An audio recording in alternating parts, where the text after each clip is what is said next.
सब तो अच्छा से विलन को पिछवा रहा है और हीरो को जो है शाबाशी देता है, प्रशंसा करता है।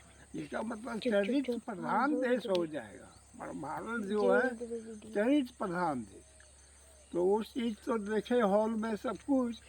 और जब बाहर आए हॉल से तो कुछ महीना के बाद वो जो दर्शक ताली पीट रहा था, ताली बजा रहा था, उसको विलेन का काम करते हुए देखे। तो अल्लाह, अब हमारा अनुभव क्या हो गया, क्या अब क्या हम देखे, क्या हो गया। तो बंधुगण फेवरेट जिसको हम कहते हैं ना, उसको वही आदमी बाद में अगेंस्ट में हो आ जाता है कि जिसने सिनेमा में ताली बजाया, प्रशंसा किया, वो आदमी आज विलेन का काम कर रहा है। विलेन को पिछवाने पर खुशी जाहिर किया और वही विलेन हो गया। तो हमारा जो सपना था देश का वो बहुत ज़्यादा तरक्की करेगा, थोड़ा घट गया, थोड़ा कम। इसके बाद तो लगातार देखते रह गए सिनेमा। ताली तो थी वहाँ हॉल में, ठीक एकदम बजा देता, लेकिन हॉल के बाहर आने के बाद फिर वही विलेन वाला काम। तो वो चीज़ मैं यही कह रहा था। एक बुजुर्ग से हम पूछे, उस समय तो जुआ थे, एक बुजुर्ग को शायद कुछ ज़्यादा बताएगा, तो बुजुर्ग से पूछे ऐसा काहे होता है। बुजुर्ग बोले, सुनने के बाद बोले कि ऐसा इसलिए होता है कि सिनेमा में जो दर्शक देखते हैं वो आप एक्टिंग है उसकी जो है, एक्टिंग दर्शक भी, आप खाली पर्दा पर एक्टिंग देखते हैं सो नहीं, दर्शक भी एक्टिंग करता है, वो सब एक्टिंग किया। लेकिन वही आदमी जो है यहाँ आके ओरिजिनलिटी जो उसका है वो आप सिनेमा हॉल के बाहर देख लीजिए सबका ओरिजिनलिटी। तब तक हम सोचेंगे तब तक कलाकार लोग भी वैसे ही होगा। सिनेमा में जो दिखाई देता है कलाकार, चरित्र अभिनेता चरित्र का रोल अच्छा करता है तो वो भी वैसा होगा, वो जरूर होगा, वैसा ही होना भी है, वैसा ही होगा। अरे सब तो हीरो नहीं, तो सब खलनायक है, सब जमा है। कोई हीरो नायक नहीं, खलनायक सब है। तो एक चीज उस समय से हमारा समीक्षा करना छोड़ दिया। कल हमको मेरा काम है गीत को सुनना, गाना सुनना, से गीत का दृश्य, नाच के गान, ये सब अच्छा लगता था, इसलिए सुनते, सीनियरी, तो ये सब चीज़ अच्छा लगता था, हम देखते जाते थे। तो कलाकार को देखिए, हम फेवर में बहुत कई कलाकार, जैसे एक राजकुमार कलाकार था, उसका एक अलग तरह का एक्टिंग था, तो उसको भी हम बहुत फेवर करते, फेवर में थे, हमारे फेवर में।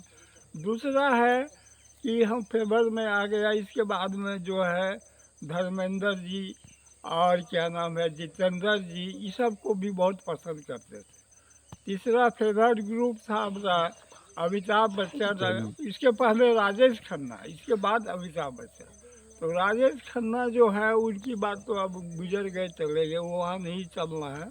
तो ये अमिताभ बच्चन की बात जो फेवर में हम थे, वो अभी महसूस करते हैं कि हम बड़ा गलत के अंदाजा था अमिताभ बच्चन को लेके, कि इतना अच्छा अच्छा कैरेक्टर रोल वहाँ अदा कर रहे हैं अमिताभ बच्चन, इतना जो है भी बुराई को पीट पीट के भगा रहे हैं। तो जरूर वो जो है एक दिन बहुत बड़ा महान मनुष्य, उत्तम मनुष्य बन के दिखाएगा दुनिया को। लेकिन बेकार हो गया, ये भी सपना बेकारे है। देखिए बंधु, अमिताभ बच्चन की हम निंदा नहीं करते हैं।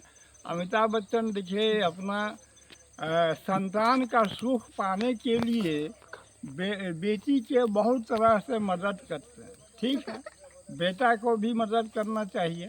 तो बेटा भी है उनके साथे में।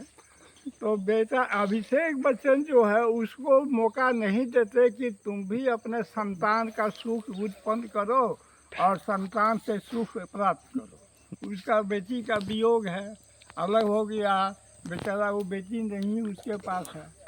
ये अच्छा, पति पत्नी अमिताभ बच्चन दोनों जो है बेटी दामाद का सुख लिए, बेटा पुतोहू का लेके, पुतोहू अभी त्याग कर दिए, ये अभी बेटा भी है। लेकिन अभिषेक बच्चन को कब जो सुख मिलेगा पति पत्नी का पूरा और बेटी का, ये नहीं कर सकते हैं। तो एक चीज़ है कि कहाँ उत्तम मनुष्य की कम परिवार के कल्पना में और कहाँ टूटा फूटा बिछड़ा हुआ परिवार लग रहा है। तो अमिताभ बच्चन के फेवर में जो थे वो हम वापस न, वो फेवर अच्छा कलाकार नहीं थे। हो गया पैसा कमा लिए इतने मतलब, लेकिन वो उत्तम मनुष्य के श्रेणी में अपना स्वार्थ देख लिए, अपना बेटा के लिए कुछ नहीं। पत्नी वियोग में, पुत्री के वियोग में वो बैठा हुआ है, माता पिता की सेवा कर रहा है। हाँ? तो ये चीज़ कह रहे हैं कि आपको कि हम लोग जो देखते हैं वो ऐसा होता नहीं, और जो हम लोग नहीं देखते हैं वो भी वैसा नहीं होता है, वो कुछ और होता है। तो फेवर करना कोई बड़ी बात नहीं है, फॉलोवर बनना कोई बड़ी बात नहीं, लेकिन फॉलोवर को निभाना बड़ी बात है। हमारे भगवान के फॉलोवर जो है भक्ति में तक सीमित रह जाते हैं, लेकिन नहीं, भगवान का कहना है कि भक्त तुम सिर्फ आध्यात्मिक जगत के ही नहीं हो, तुम भौतिक दुनिया के लिए भी हो। भौतिक दुनिया में भी मेरा जो रूप है, स्वभाव कर्म है, उसके लिए भी तुम कुछ प्रयत्नशील काम करो। इसीलिए जो है भगवान दोनों पक्ष को संतुलन किए हुए हैं भक्त को, कि तुम भक्त भी हो और भौतिक दुनिया के भी भक्त हो, आध्यात्मिक दुनिया के भी भक्त हो। कुछ लोग कहते हैं कि दोनों कैसे होगा, ये भौतिक दुनिया अलग है, आध्यात्मिक दुनिया अलग। बिल्कुल गलत। दोनों ही दुनिया साथ साथ चल रही है, तुम बांट के गलत कर रहे हो। दोनों दुनिया, उसका भी प्रमाण अगला वीडियो में दूंगा। भौतिक दुनिया और आध्यात्मिक दुनिया दोनों मिला के बताऊंगा कि दोनों एक जगह एक समान। तो इसलिए कह रहा हूँ। और आज का मैं जो है आपको संक्षेप इसने बताया। फिल्मी ये मैं मत सोचिएगा कि मैं फिल्म नहीं देखता। यदि फिल्म नहीं देखता तो भौतिक दुनिया और आध्यात्मिक दुनिया को एक जैसा क्यों मिलाता। फिल्म भी देखता हूँ और दूसरे तरफ आध्यात्मिक दुनिया के भगवान को भी भजता हूँ, भगवान को भी लेके चल रहा हूँ। तो इसका फिर अगला वीडियो में जब फिल्म के संबंध में देंगे तो उसमें फिर बताएंगे, फिल्मी दुनिया का एग्जाम्पल दे के बताएंगे। ठीक है, आज मैं इतना ही देता हूँ और इसी में अभी बंद करता हूँ। थोड़ा समय ज़्यादा नहीं लेता हूँ कि आप देखेंगे पूरा कि नहीं देखेंगे, इसलिए इतने ही समय काफ़ी है। फिर अगला वीडियो दूंगा। धन्यवाद। गुप गुप गुप।